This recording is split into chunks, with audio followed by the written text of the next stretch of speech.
I feel you passing by. The midnight sadness grows. You know I love your lies. You know.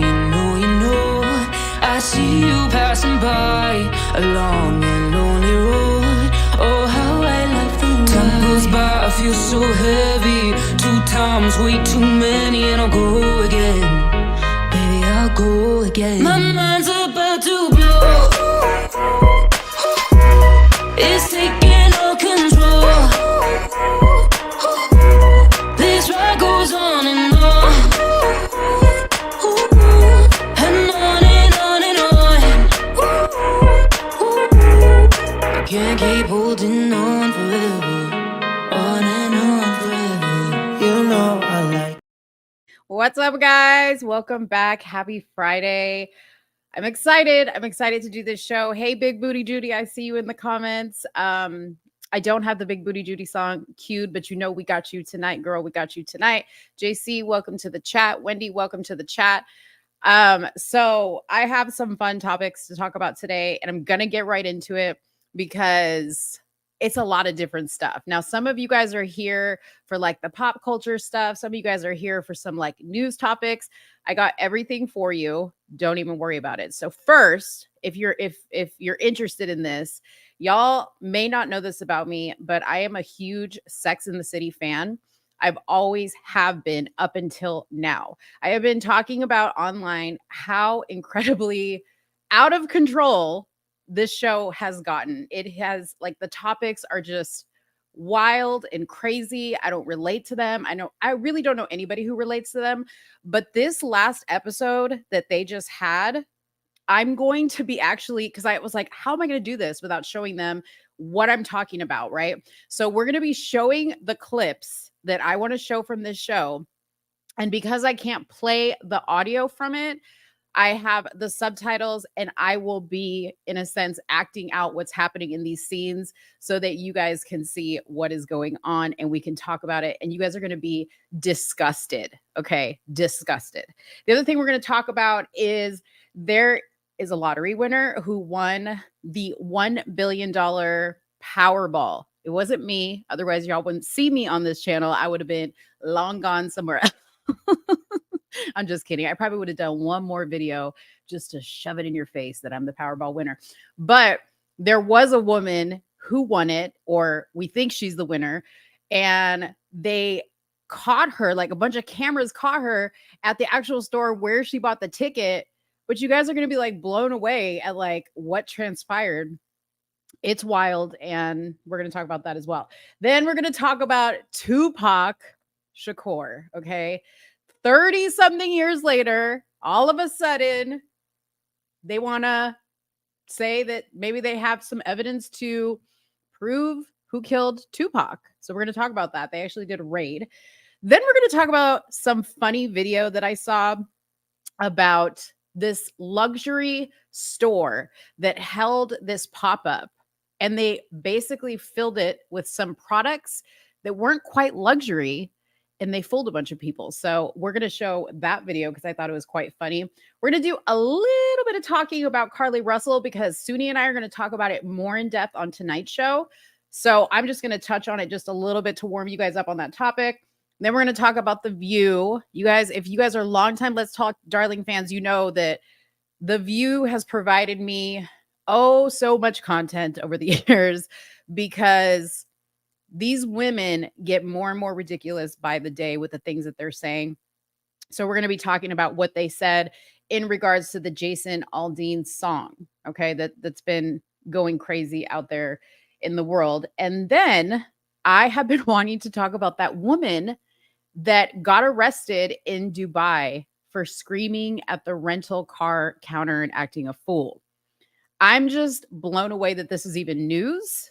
Because if you've ever been, not just to the Middle East or the United Arab Emirates, but just out of the country in general, you got to abide by the rules. That's something I thought everybody knew. So I'm going to show you guys what you get when you arrive in the United Arab Emirates. And even prior to that, they make sure that you know what the rules are. So we're going to talk about those rules so that you guys know.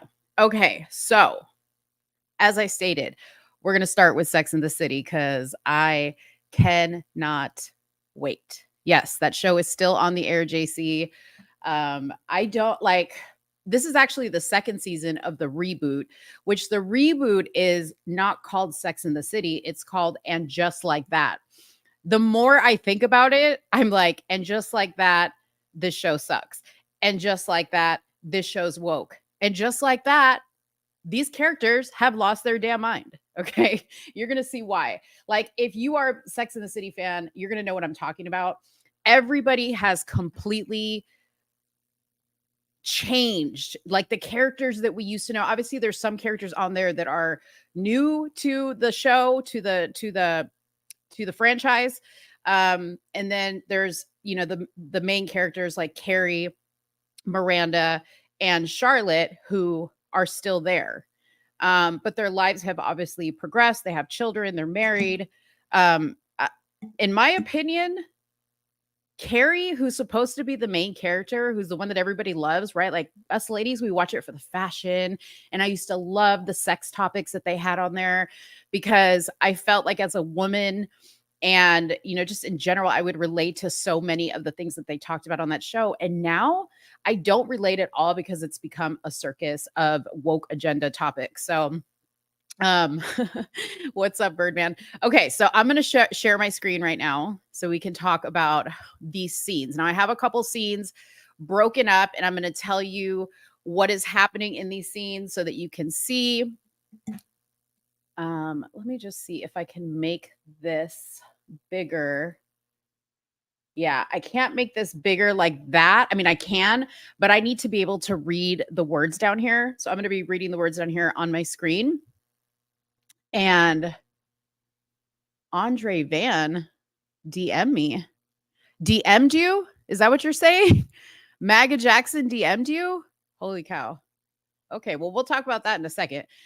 Okay, so I have a few clips here that are broken up that we're going to discuss. So what we're looking at right here is this scene is in Charlotte's apartment. Okay, now Charlotte, this is important that I explain this to people who don't know the show and don't know the characters.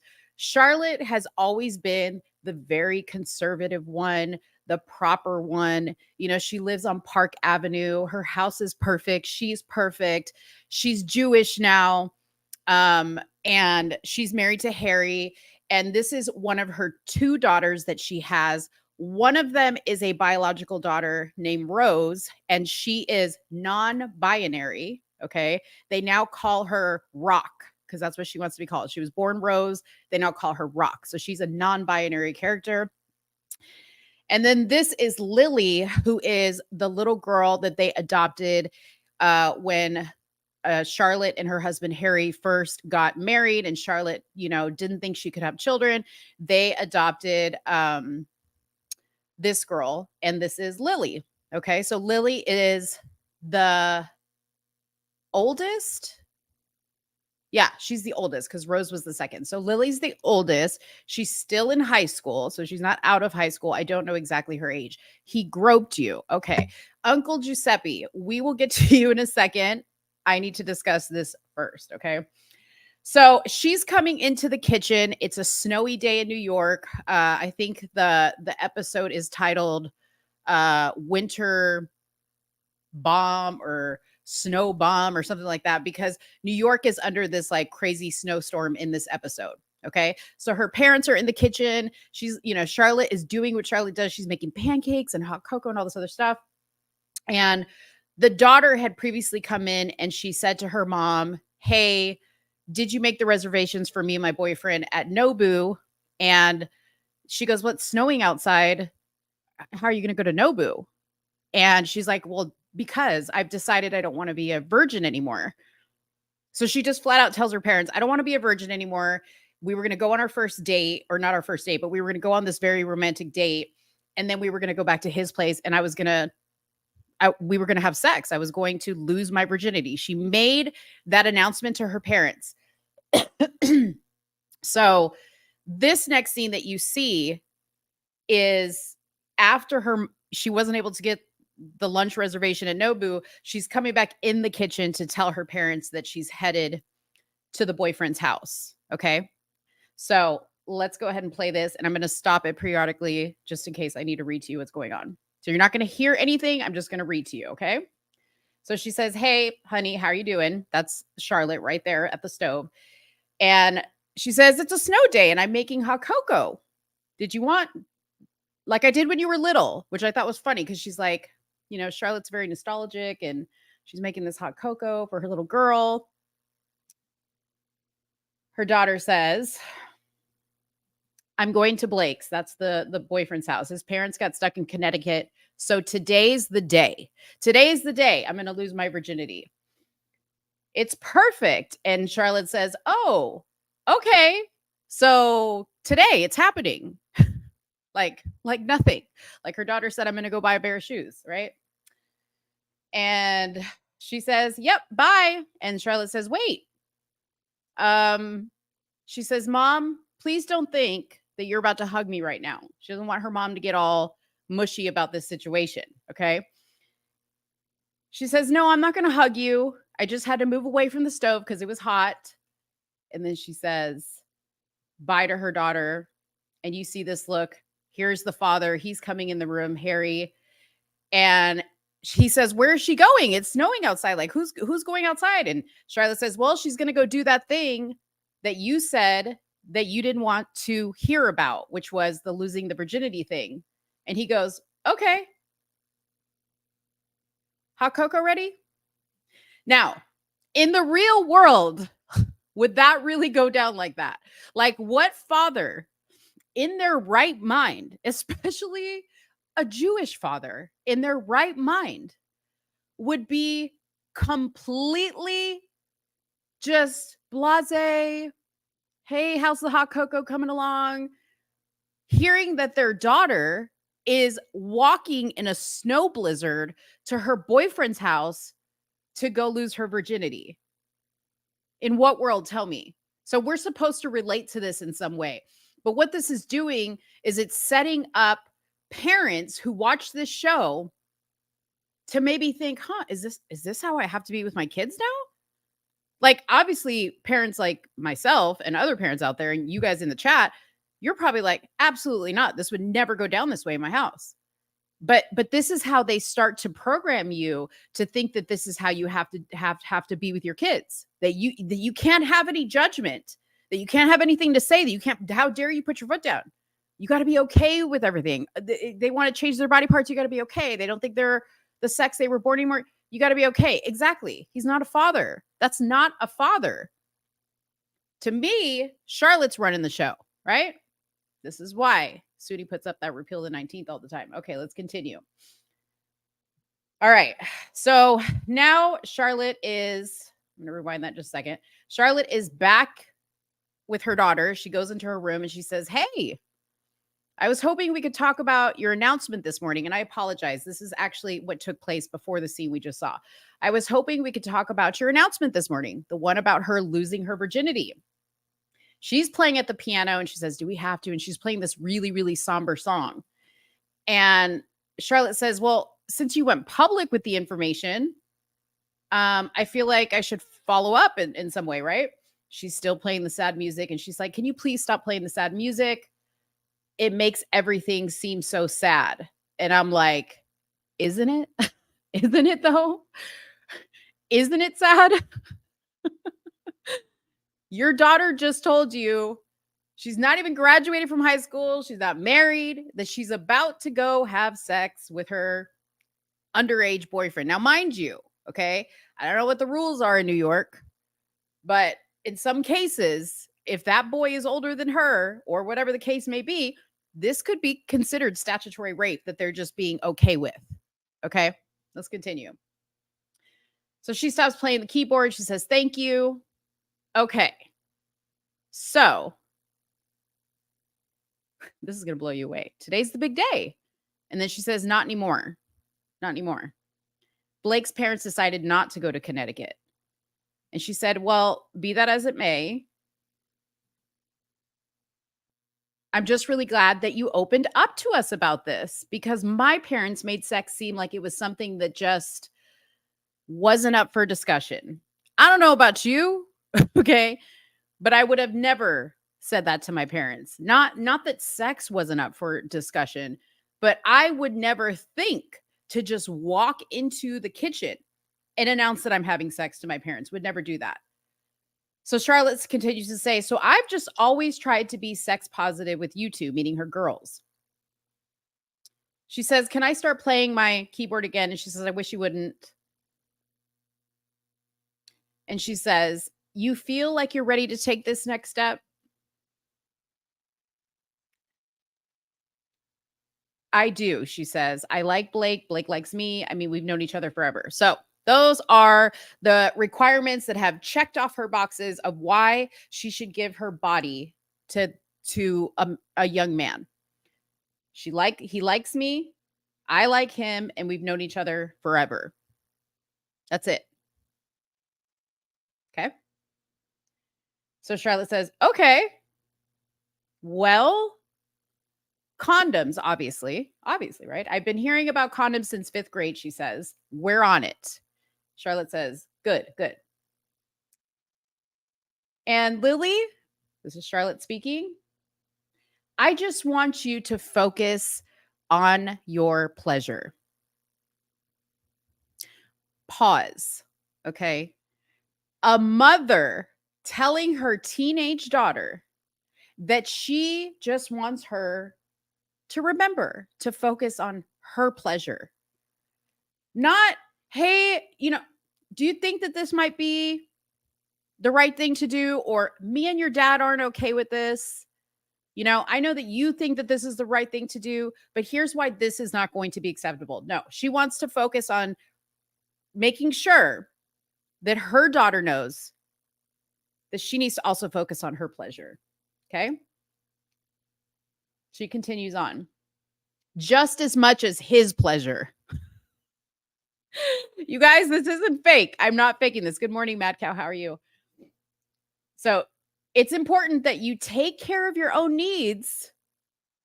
And then she's like, Mom, stop. You have gone from sex positive to sex annoying. So she goes, okay. And she leaves. Okay. So now fast forward, Lily has left the house. She has gone to the boyfriend's house, and Charlotte and Harry and their daughter Rose are sitting watching Edward Scissorhands, and Charlotte gets a call and she's like, pause it, because she sees that it's her daughter Lily calling. So she's like, pause it. It's like she's waiting by the phone like a girlfriend would when like your girlfriend's going to go out on a date with a guy and you're just like waiting to see how the date went, right? I'm late to this live, so I'm kind of confused, but to have the conversation is mind-blowing. Yeah. So we're talking about Sex and the City, okay? All right. So she goes to answer the phone.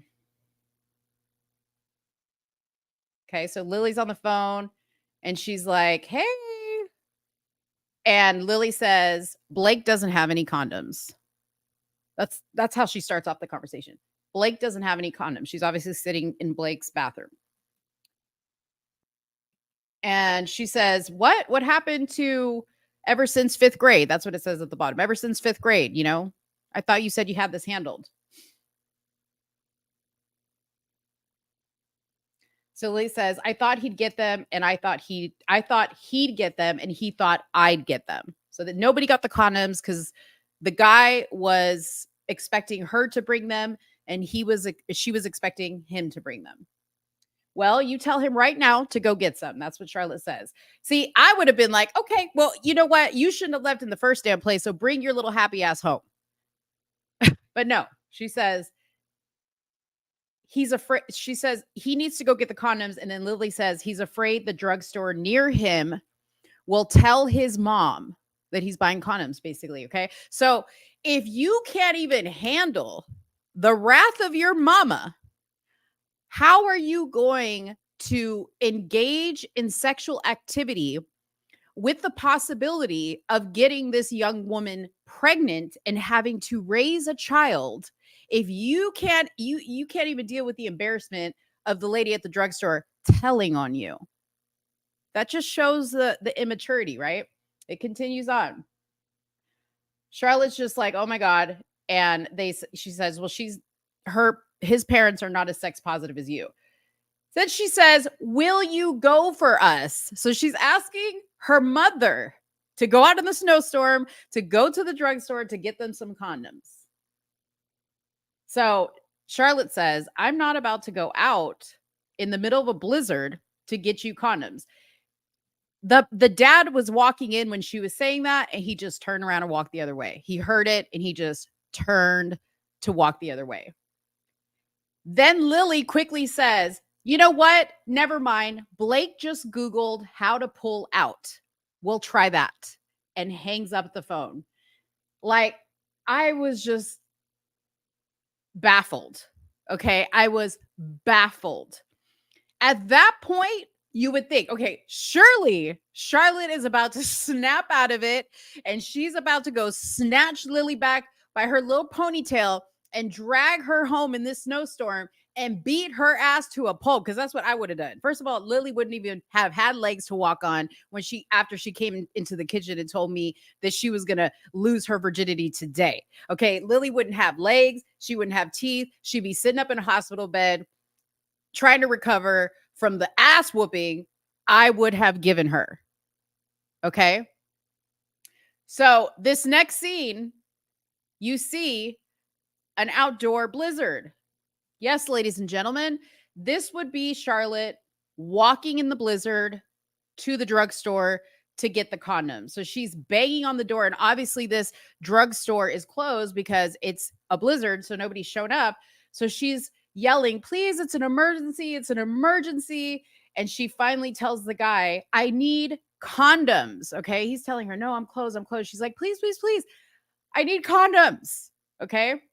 Now, she says, my daughter needs condoms. Okay. Now, I don't show all these other scenes. Okay. But that guy decides not to open up the door for her. So she calls Carrie to ask if Carrie has condoms so she can borrow condoms from Carrie and give them to her daughter. Carrie doesn't have condoms, and she goes to several stores and finally finds a store that has condoms, and she delivers them to the daughter. So here you see this mother buying a box of Trojans, thin-ribbed, classic, and a variety pack. So she's telling her, don't use the ones that are warming because you get a rash down there. Like, you guys, when I tell you that this was the most disturbing part of this episode, I can't even explain it to you. I can't even explain it enough. Like this what I did here did not do it justice. And I apologize that you guys aren't able to hear the scene for what it actually is. But the fact that this is the way that they feel these types of storylines have to play out is wild to me. It is wild to me. And it is incredibly irresponsible, because in no way do I think that parents should be engaging this way with their children when it comes to sex. We should be telling them, no, do not have sex. Wait till you get married. Do it the responsible way. And yes, a lot of people will say, well, but kids are going to be kids. I know, because I did that. I did exactly what Lily was doing, except I didn't go and tell my mom about it. I went and did it on my own. Okay. And that all that aside, there's a difference between educating your children and saying, we are not condoning in any way that you have sex. We are not going to be okay with it. I am not going to put you in situations where you can go and have sex. I'm not going, if you tell me you're going out with your boyfriend, I need to know that there's going to be a parent there. I mean, I can't even fathom being like this, but it's incredibly irresponsible, the messages that they push in the show.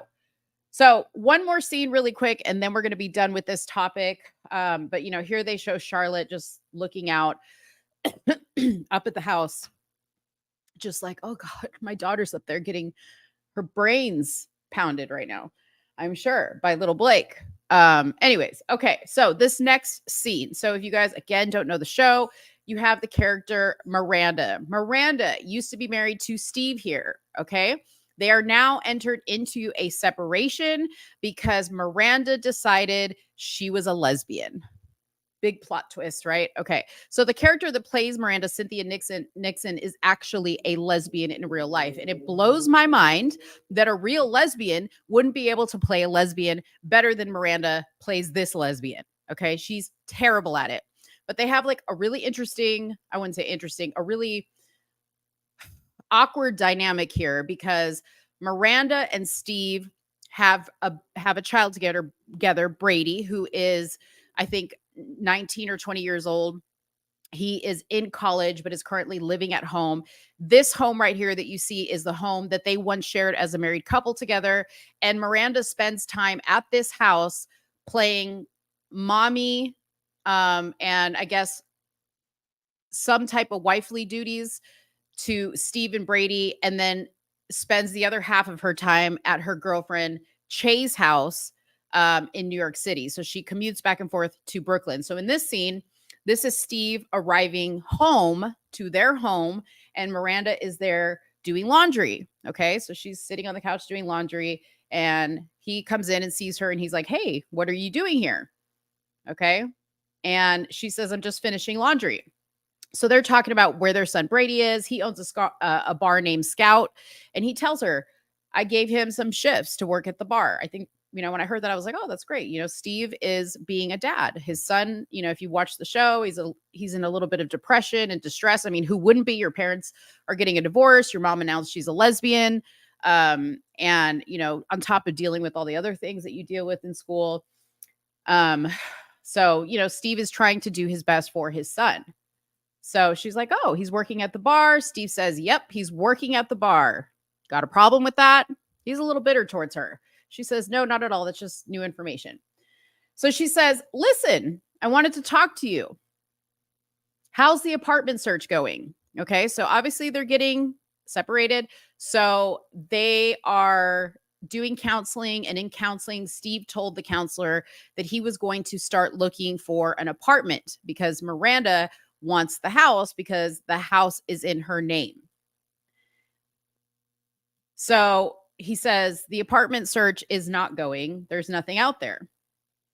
And he says, "I'm not moving." And she says, "What do you mean you're not moving? You said in therapy that you would find a place." He says, "Yep, I lied." And she looks stunned. "So what now? What are we going to do?" Right? Because I can't keep living like this, going back and forth, coming here, doing laundry, dropping off Brady's medication. And he says to her, she's like, "Clean the rotting food out of the fridge." He's obviously getting really, really frustrated, right? Because if I were Steve, I would be like, "You chose this. You chose this. You're upset and inconvenienced that you have to come back and forth to the home we built together to take care of our son. You're still legally married to me, and you're complaining that you have to come back here and clean out a refrigerator and do the laundry. Meanwhile, you chose to go off into lesbian land and play house with your butch girlfriend." Right? So he's obviously really, really upset. And she tells him, "You said you would find a place. So I have been," and he goes, "This is my house. This is my house." And she says, "Really? You should tell that to the mortgage that only has my name on it." So she shoves that one in his face.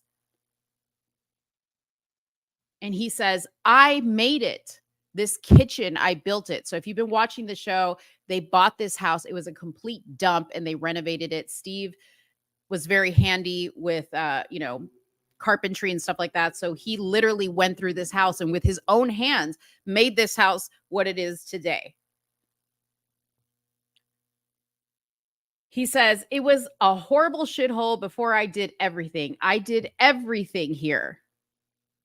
She's getting upset because he's telling her. He says, "The floor, the fireplace, the bookshelf,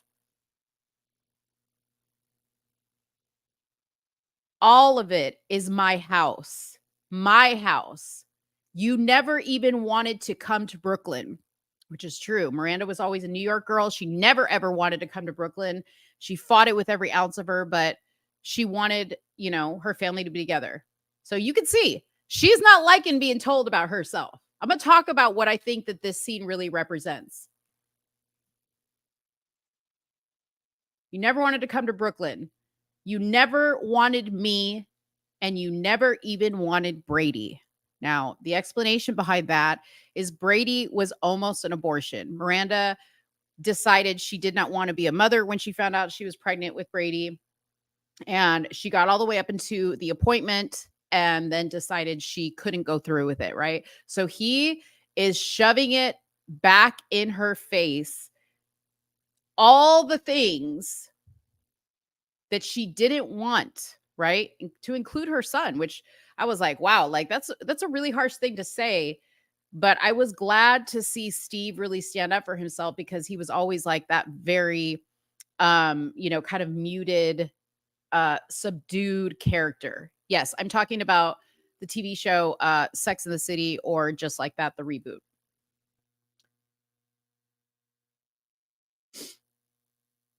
So why don't you go find a new place and get the F out of our lives? That's what he tells her. So she starts to leave and he feels sorry. And she's like, I'm sorry, blah, blah, blah, blah, blah.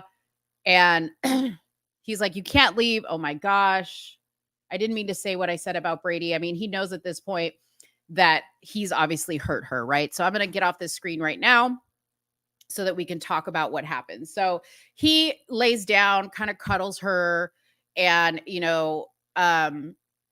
they're laying in bed talking about, like, what do we do now? So things kind of calm down. And then Miranda finds a condom by the side of the bed and gets mad that there's a condom by the side of the bed. Okay. So she's mad that the guy she decided to leave, the guy that she wants to divorce, because she went and became a lesbian, she gets mad that he has started to move on with his life. He has started to see other women and have sex with other women. Mind you, if you watch this show, you will see tons of her having sex with her butch girlfriend, Che, which is not a pleasant thing to see. Okay. They show a lot of stuff there. Okay. Well, the funny part in my mind was when she leaves this house in a huff after discovering the condom and seeing that her soon to be ex-husband is, now moving on with his life and having sex with other women. She goes back to her apartment with her lesbian girlfriend, and the lesbian girlfriend proceeds to tell her that she doesn't think she wants to be in a relationship anymore. So Miranda basically gets broken up with twice in one day. Okay.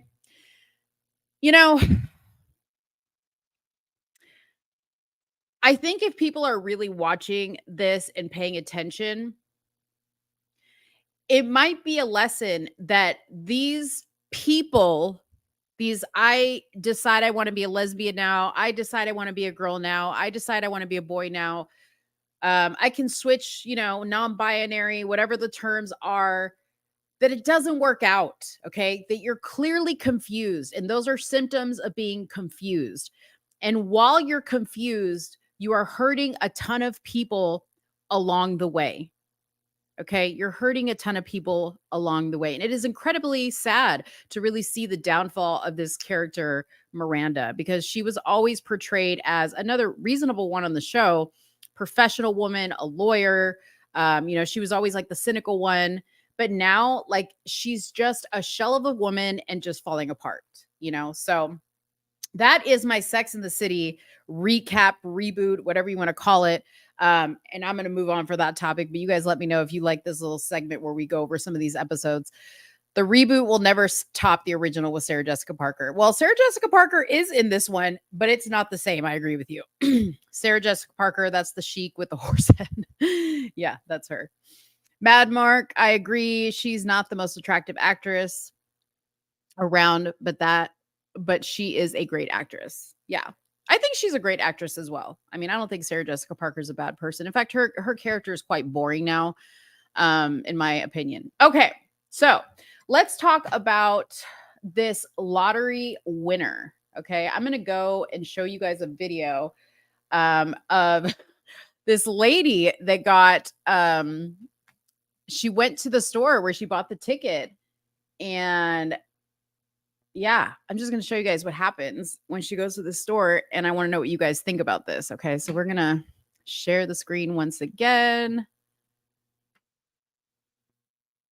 And we're going to talk about this one. Okay. So here we go. I'm scared right now, you guys. I'm so scared, man. God bless you, whoever. God bless them. Yes. Yes, someone don't bless. Oh, God bless you. Thank you. Thank you. She's the winner? She's the winner? Are you the winner? You're the winner? You're the winner? You are? What's your name? What's your name? I just wanted to talk to him, please. I just want to hug him, please. You think you won it? I did. I can't talk right now. Do you have the ticket on I you? can't talk right now. I can't talk right now. Please. I can't talk right now. Can you show us the ticket? Okay. So let's stop sharing that. Hold on one second. Okay, so this is the woman who claims to have won the Powerball jackpot, the $1 billion Powerball jackpot. This is in somewhere in Los Angeles, California. So she came to the market where she bought the ticket to thank the owner for the winning ticket. Now, some of you guys may not know this, but the stores that sell the winning tickets get a percentage, or they get some type of cash reward for selling the winning tickets. So I don't know if it's based off of a percentage of the actual overall winnings, or if there's like a set amount that those places get. This isn't a prank. Okay. I don't know. I don't know if this is a prank or not. Okay. The owner also stated after this that another woman called the store to say that she was the winner and would be reaching out. But so far, this is the only woman that we have seen. Okay. Now, I would never be caught dead if I won the lottery going out in public, especially in the neighborhood she's in, to cry and make a scene about the fact that I got the winning ticket. And there were people that were like walking behind her and they were like, you need security, you need security. And I think that that's why she was freaking out and she ran. And, you know, thank God she was kind of like covering her face, because I don't know, I would have feared for my life at this point. Usually when people win the lottery, like they go into hiding. I know that if I won the lottery, you wouldn't see me. I don't even know if my kids would see me. I mean, my kids are pretty much grown adults, okay? But I don't even know if they would see me, to tell you the honest truth. I would probably just disappear and be like, you'll get a letter from me as soon as the check clears and, you know, I'm at a safe location and I don't have to worry about, you know, getting jumped or whatever. But I thought that was a funny video and I wanted to show that to you guys because it's wild out here. It's wild out here. And now put a comment, drop a comment below if you guys did play the lottery or if you play the lottery. I don't play the lottery until it gets big, right? So when I heard that it was like $1 billion, I was like, okay, now I'm going to play the lottery. But I have a theory because lately all the big winners have been in California. Why is that? Is it a conspiracy? I don't know. Because, you know, California will get a piece of that as well. Everybody gets broken off a piece of when somebody wins the lottery. You wouldn't know if I won that much. I know, right? You got to be smart about it. Okay, so let's move on to just a small thing I want to talk about Carlee Russell, because a ex-Alabama attorney says that Carlee Russell should be arrested and that she's made it harder for Black women to be believed. Okay. Alabama attorney Eric Guster claims that that she should be arrested for theft, lying to the police, and filing a false police report. This controversy stems from Russell claiming that she was kidnapped and held captive for 2 days. Oh no, Tony Bennett died. Oh man, that's so sad. However, local police have found no evidence to support her story. Okay, so we already know that because Mo did a show on that. Okay, but number one, I have the same question. Why is she not arrested yet? Like, why? How is it possible that you can do all this and not get arrested? And then on top of that, you're refusing to talk to the police. Are you kidding me?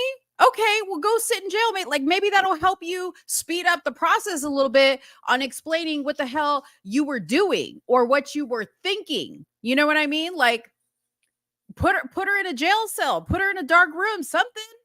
You know what I mean? Like, she's crazy. This woman is crazy. Now, I think it's kind of funny. And again, we're going to talk about this a little more in the show. But I have been seeing tons of people on TikTok and on Instagram stating, Carlee Russell doing this has now made it incredibly hard. It's going to make it incredibly hard for other Black women to be believed. Like, how are we going to be believed now when we go missing? People aren't going to take it seriously. They're going to think we're all faking it.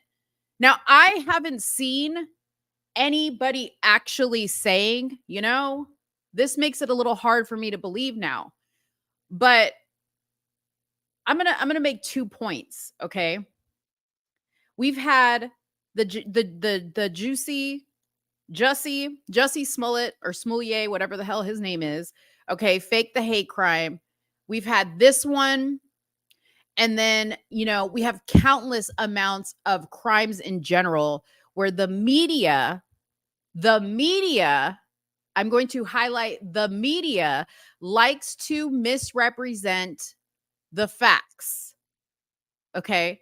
They like to be the first on the scene to talk about the story, but they don't want to represent the facts of what we know at the time.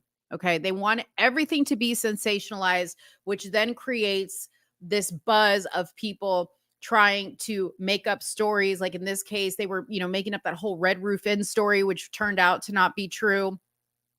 There's tons of like funny TikToks, which I have participated in sharing because I think they're hilarious. But in no way have I actually seen real people say that they're not going to, believe when people are missing. I think people take missing people seriously, right? Like it pulls at their heartstrings, especially when there's women involved or there's young kids involved. It does pull at our heartstrings. I don't think we can really help that. Okay. But I think the lesson here, and this goes from missing persons to crime stories, to news stories, to political stories, is we need to be more discerning and we need to look at things for what we see and say, something either doesn't look right or, it's one way or another. It's obvious that the math ain't mathin', as they say. Okay. And in this case, the math wasn't mathin'. It didn't make sense. From the moment we saw the video of her on the side of the road, it did not make sense that she could see all this detail of a baby. And where did she go? Because nothing was captured there either. It didn't make sense that we were hearing other 911 calls other than the 911 call that Carlee made, which was a very important piece to the story. Now, I understand that an investigation needs to be done, but do you see how they release the information to get you kind of like salivating on the story? That's important to think about. That's important to know because it's how we get manipulated by the media. It's not that we have to doubt that everybody is lying. It's that the stories that they choose to show us out of the hundreds of millions of stories that they could be relating to us, they choose to show us certain stories.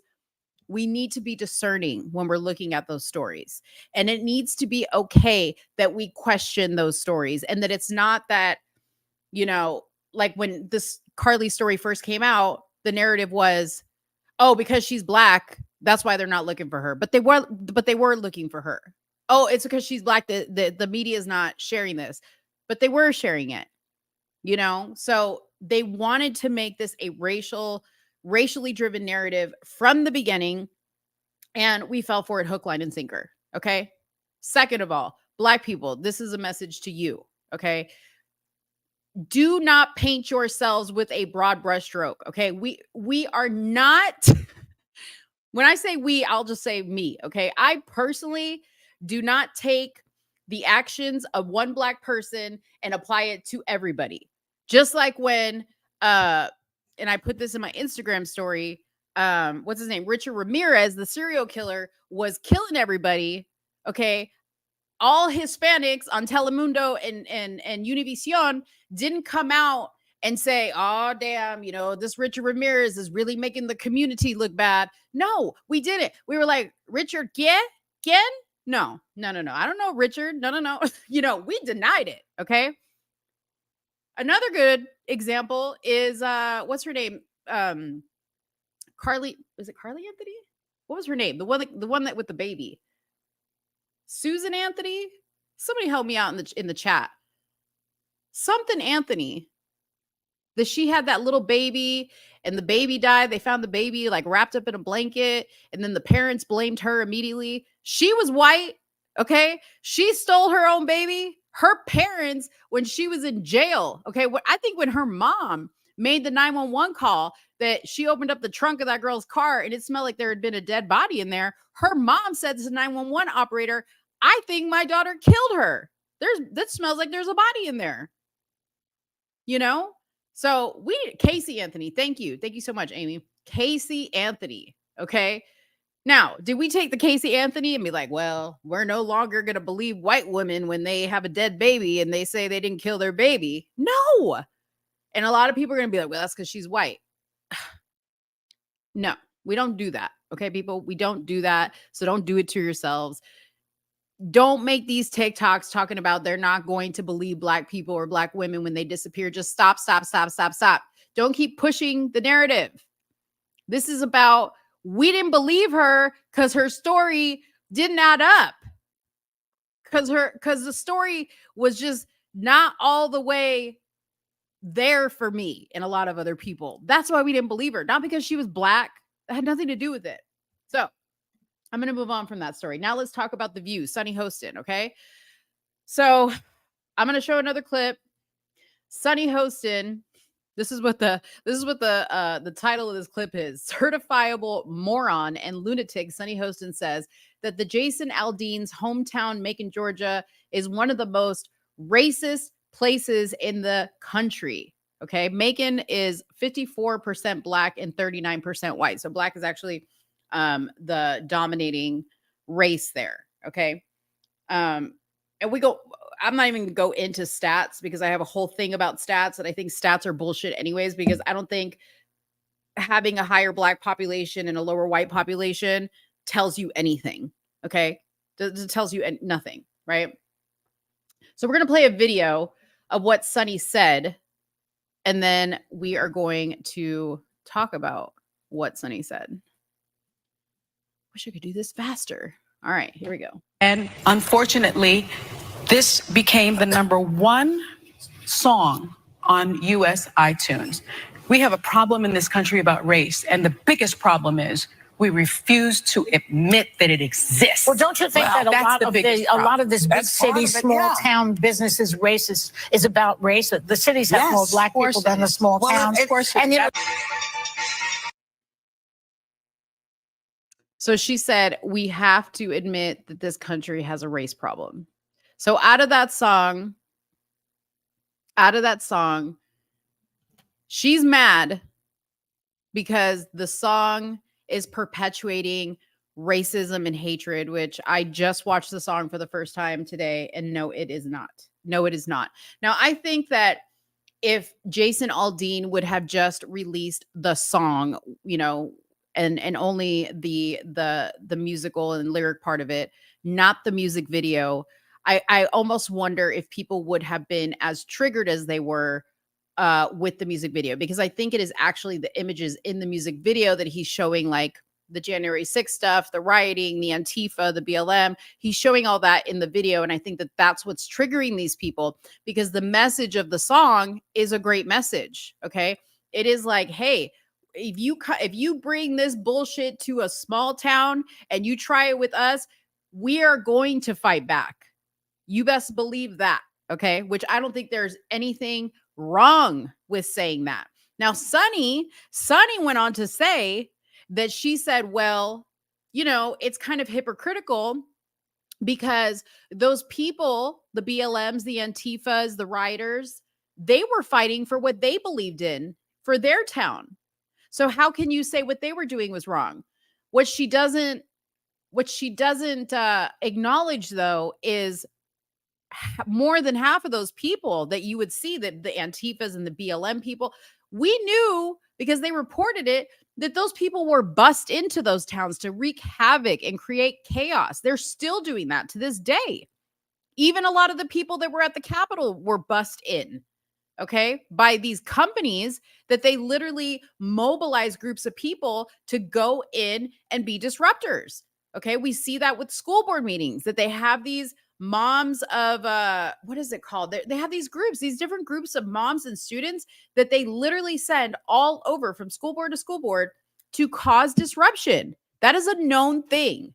You know, so for Sunny to say that this song is divisive, when meanwhile there are lots of songs out there now on the radio talking about, and they've been out for years and years and years, talking about, you come to this town, you come to this block, okay, and you're gonna get shot up.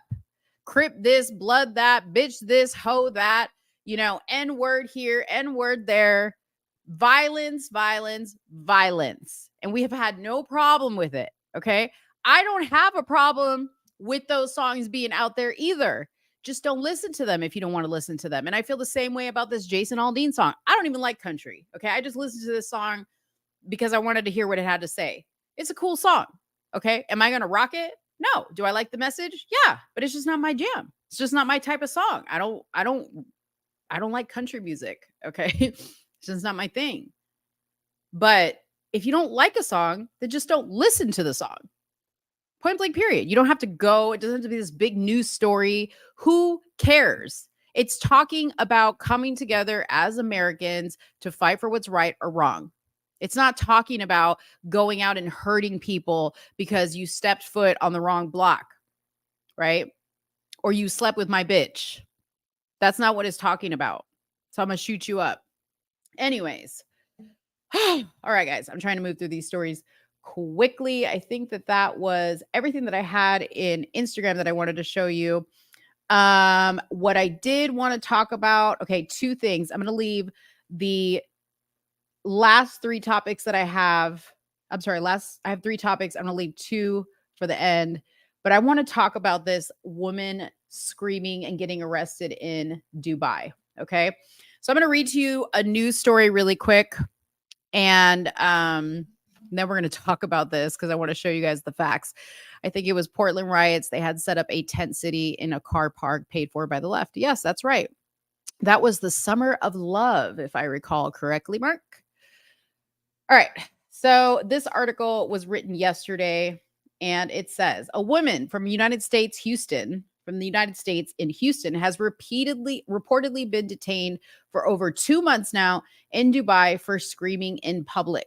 29-year-old Tierra Young Allen, who is a social media influencer and works as a truck driver, was charged for yelling at a person from a car rental company after he screamed at her and demanded money to return her valuables like her ID and her credit card. She is in jail for one reason and one reason only. She raised her voice. In that country, a female is not even allowed to raise her voice. If she raises her voice, it is punishable by jail time. This is from a community activist, Quanell X. Okay. Meanwhile, the woman's mother, Tina Baxter, expressed fear that her daughter could also face prison. It also could result in prison time, which is very scary, she said, on what led to her daughter screaming at the person at the rental car company. Said that the trip turned terrifying when Allen was a passenger in a friend's rental car and they got into an accident in Dubai. Baxter said when her daughter went to the car company to retrieve her belongings that were left in the rental, it didn't go well. She found out she could only receive those items if she paid an undisclosed amount of money. She dealt with a very aggressive individual, a young man there who was screaming at her. Baxter said, adding that her daughter ultimately yelled back and she was charged by police.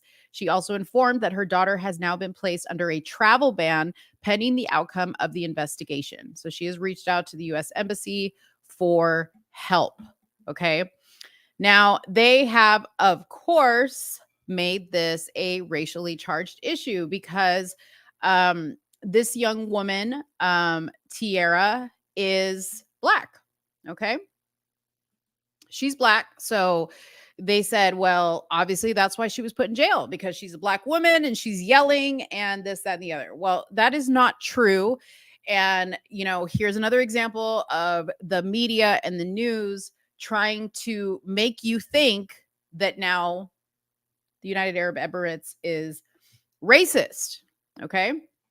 And they're trying to put Black women in jail as well. Okay. So I want to make it known that when you book a trip to the Middle East, if you ever booked a trip to the Middle East, it is made very clear to you in the very beginning that there are rules that you must abide by and be very clear on. Okay. This is not something that you need to go and research, although I think you always should go research what the laws are wherever you're going, but they make sure that you know.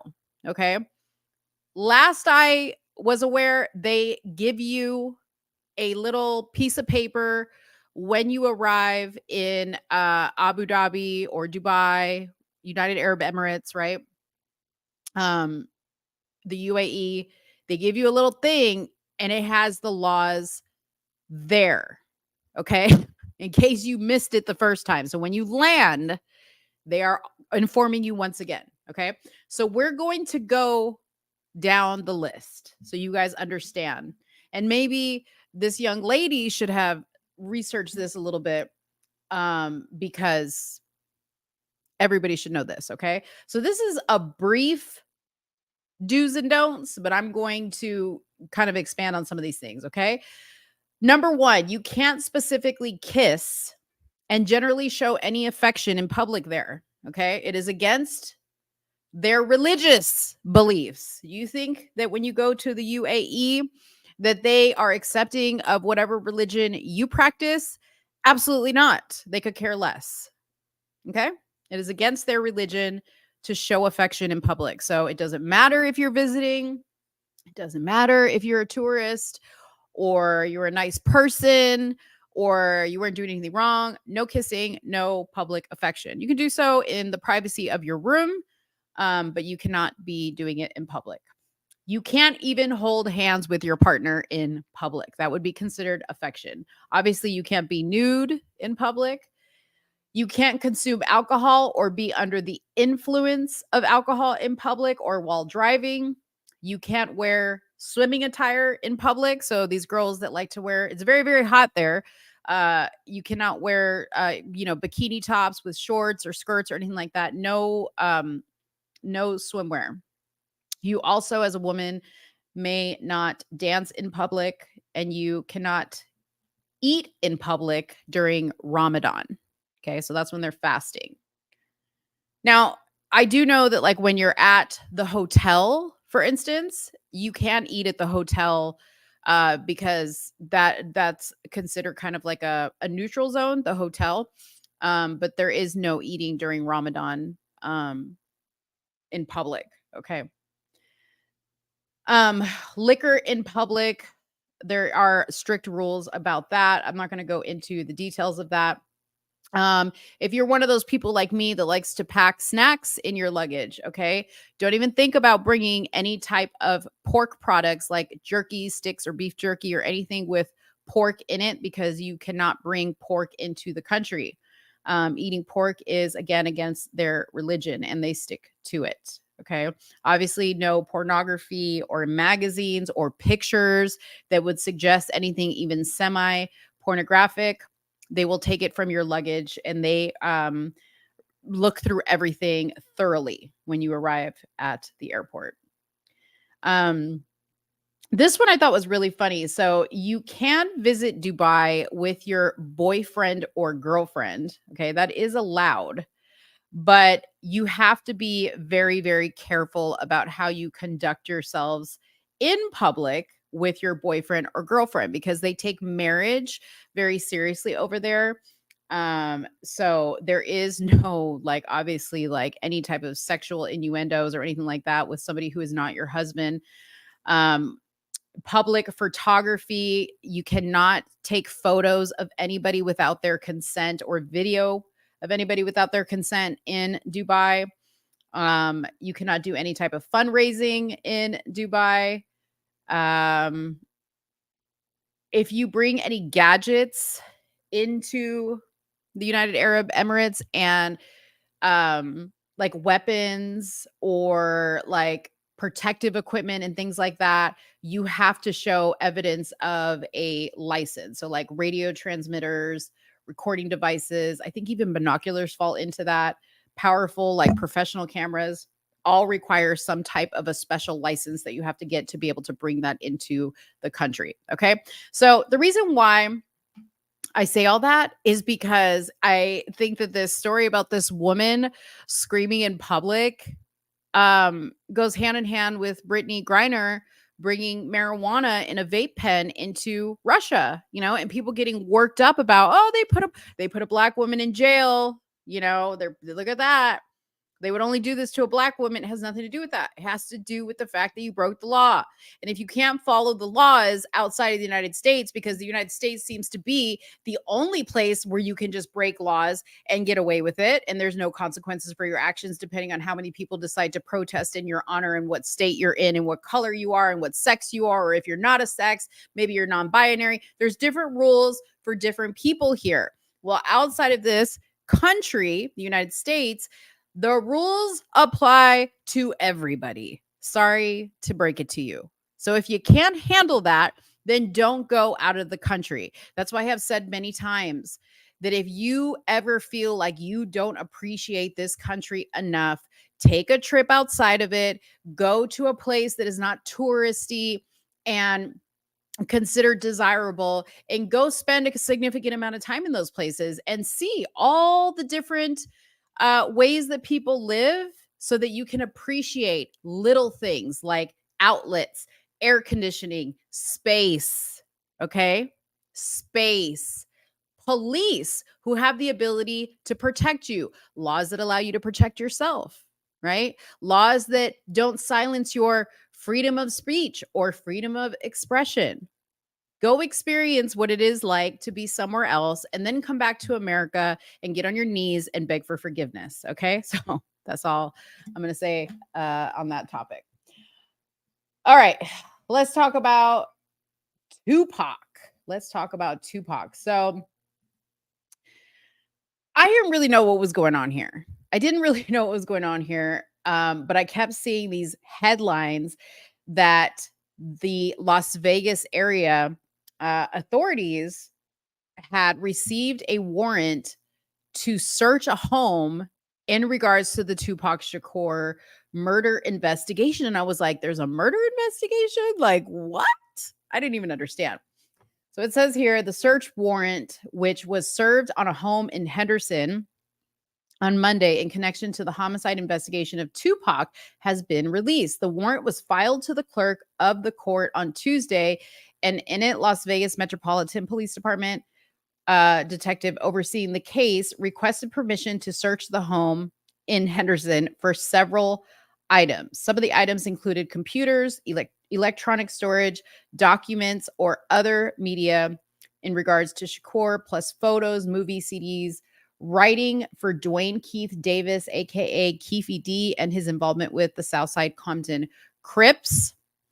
And police were searching for copies of the book Compton Street Legend, which was written by David with Yusef Jah, and other personal property. Now, what they took was a Pokeball USB drive, a phone, 4 tablets, 4 laptops, cartridges, the book that they were looking for, Compton Street Legends, a copy of Vive magazine, which was about the late rapper, some marijuana.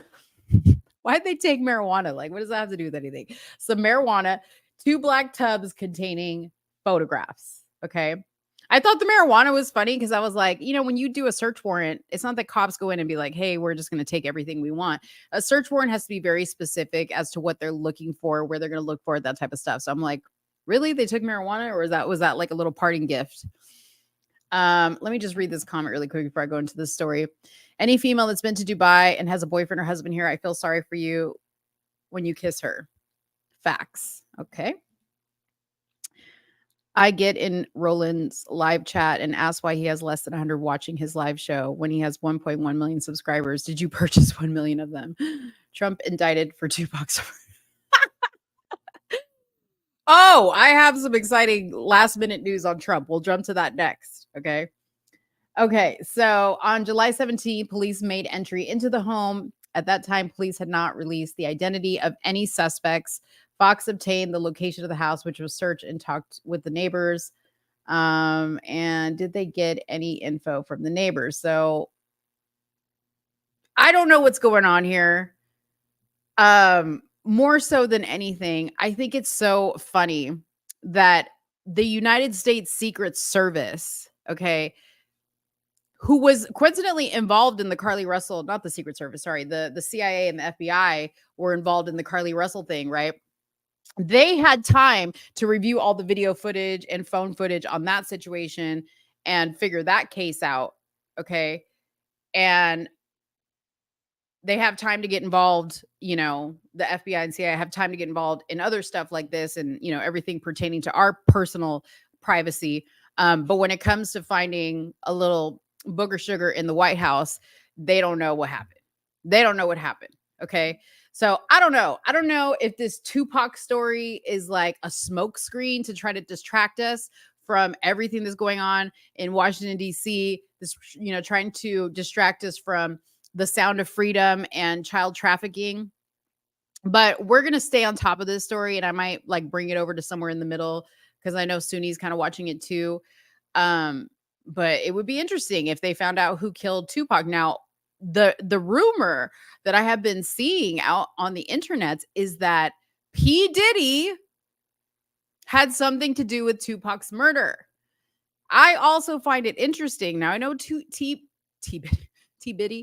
Diddy is a little weird, and there's been a lot of weird stories about him having these sex parties and being gay and wearing wigs and all this other stuff. But now he killed Tupac.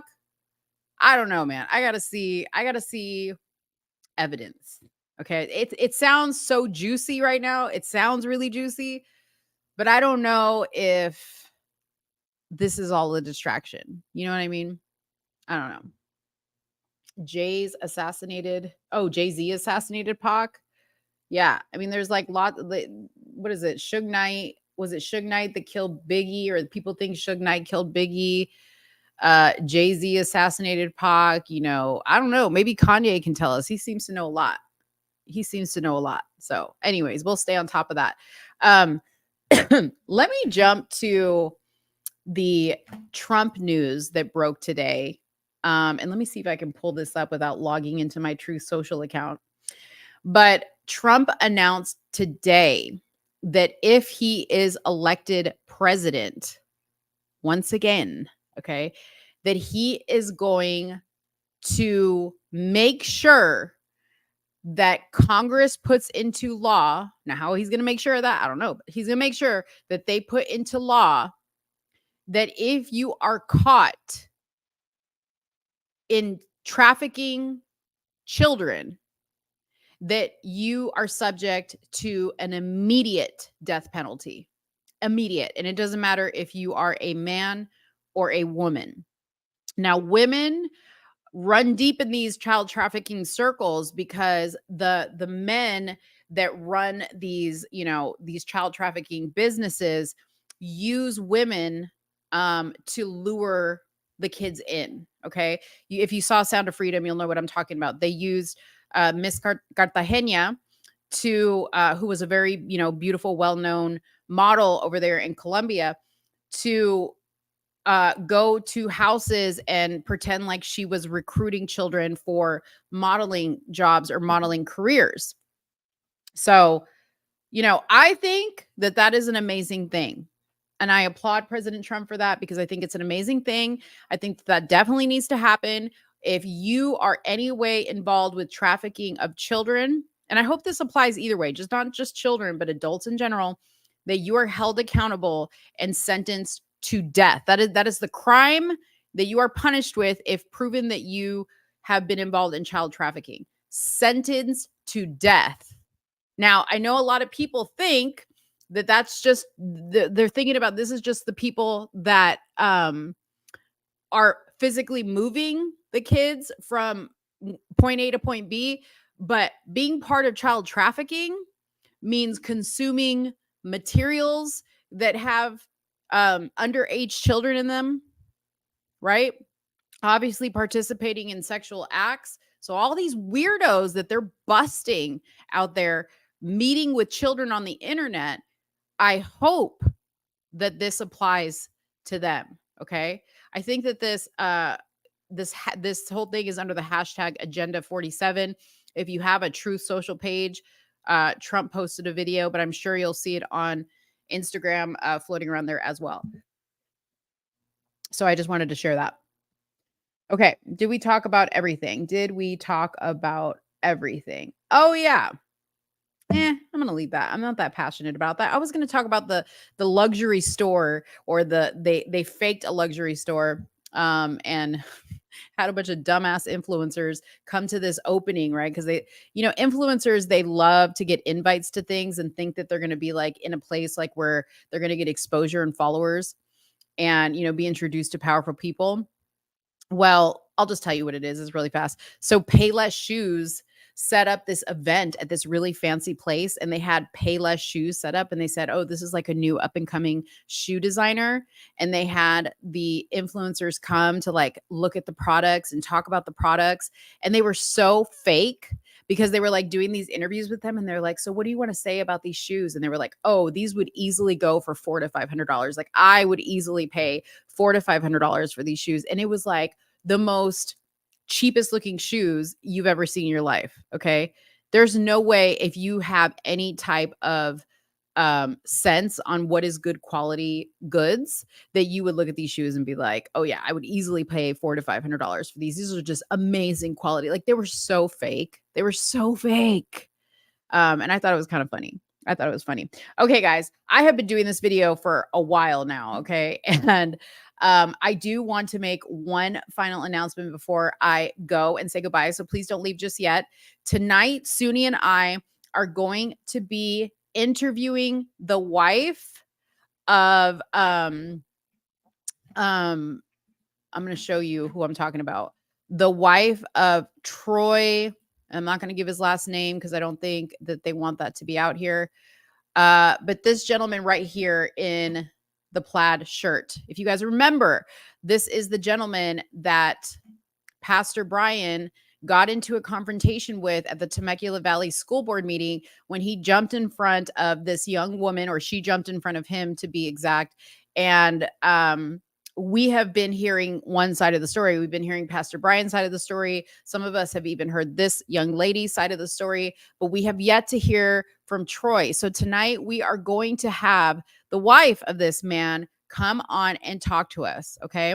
The reason why Troy is not coming on to talk to us is because they are still dealing with quite a bit of doxing and bullying. And he is a very private person.